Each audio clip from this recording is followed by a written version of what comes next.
Good morning / afternoon / evening, everybody. I am Southpaw Racer. Welcome back to another installment of Southpaw Racer's Soapbox. I'm really happy with the positive reaction that you guys had to my last one about the Nissan GT-R LM Nismo. Make sure to give that a watch if you haven't already. But this is going to be the next installment in the series, and I've got plenty more to come, so stay tuned. Thank you very much. Today, I'm going to be talking about street circuits that are only kind of street circuits.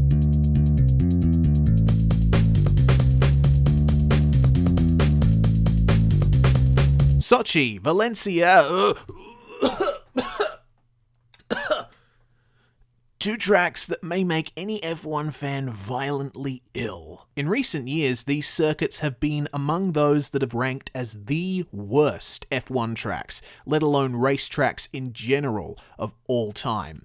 Ostensibly street circuits that don't do much to capture the imagination and only rarely provide much in the way of good racing. Well, F1 tracks are terrible now, I hear some say. Oh, we'll bring back the 80s when we had proper tracks. Okay, let's jump in the time machine and go to Caesar's Palace then. The Golden Age, right?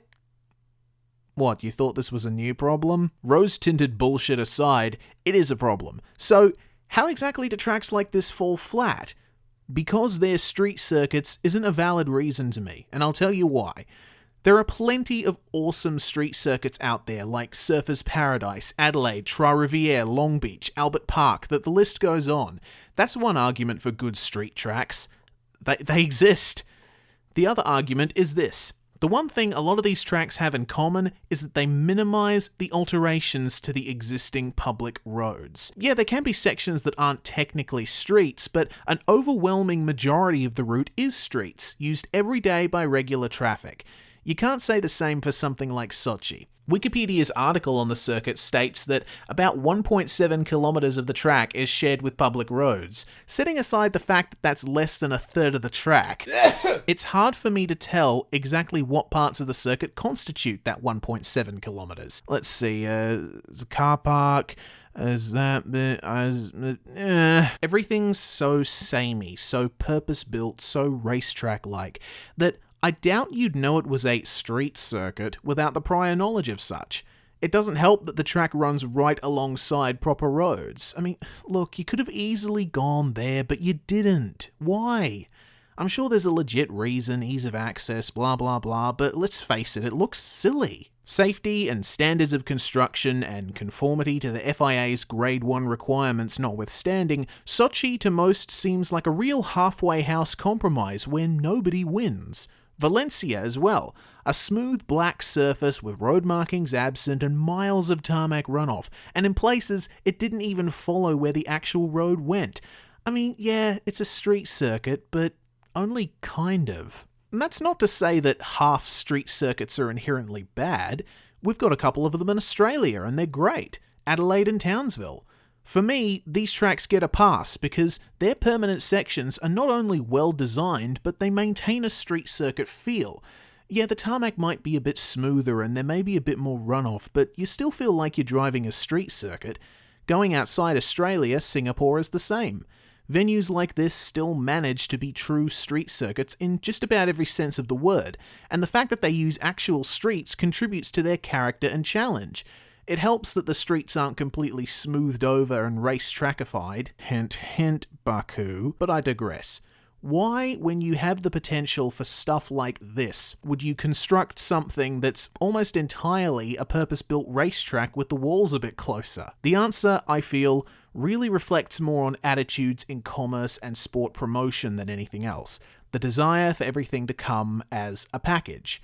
As terrible a circuit as something like Sochi is, the reality is its location and layout is one that makes financial and logistical sense. Everything's right there, ready to go. It looks good on brochures and stuff to say, oh hey, we race around the Olympic Park, and it's not like there was much choice in the roads to use in that part of Sochi. It had to be designed along with or taking into account the Olympic Park, that before construction was just some fields in between a few towns. Options were thin on the ground. The reason it barely uses any actual streets is that there weren't any there in the first place. Again, same with Valencia in many places, like pretty much the entire last sector. You want a street circuit but don't have enough roads? Just make some. It doesn't matter if traffic never uses it, or it's just a sea of tarmac with some painted lines. And the same approach has almost been applied elsewhere, at 2 places in particular. Yas Marina is the first. It was originally designed to be a hybrid street and purpose-built circuit, and this is reflected in the final design. Korea too. You ever wondered why the first and last sections are so different from the rest of the track? It's because the circuit's original design plan was for the first and last sectors to be temporary, with an entire city to be constructed around the venue. The planners' dreams were bigger than their wallets, as we now know, with the completed circuit remaining in effectively the middle of nowhere. I don't know exactly where I'm going with this, but I guess if I were to make a point, it would be that you can't force a street circuit. I know that sounds like an oxymoron, but hear me out. I guess it could be better put as, you can't force a good street circuit. The best of them make good use of the pre-existing roads. They are serendipity in track form. And some of the world's most famous racetracks started out as public roads. Spa and Imola, for example. When you try to build streets with the intention of them being used for a circuit, or basically build a racetrack in a built-up area and only have it used once a year, you lose that potential for something magic happening. And when you have courses like this that try to use location as an attribute without giving any thought to whether the circuit itself has substance or whether it should even have the label of street circuit, it just goes even further off track. Pun very much intended. While it's easy to make a bad racetrack, it's even easier to make a bad street circuit. That's why we remember and revere the Adelaides, the Monte Carlos, the Long Beaches. Good street circuits are diamonds in a trailer of manure. All you gotta do is dig.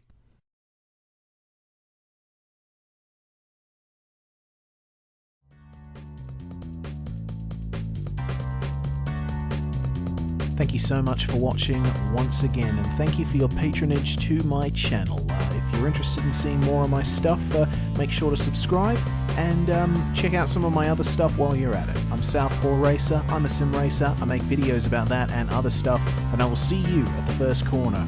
Goodbye.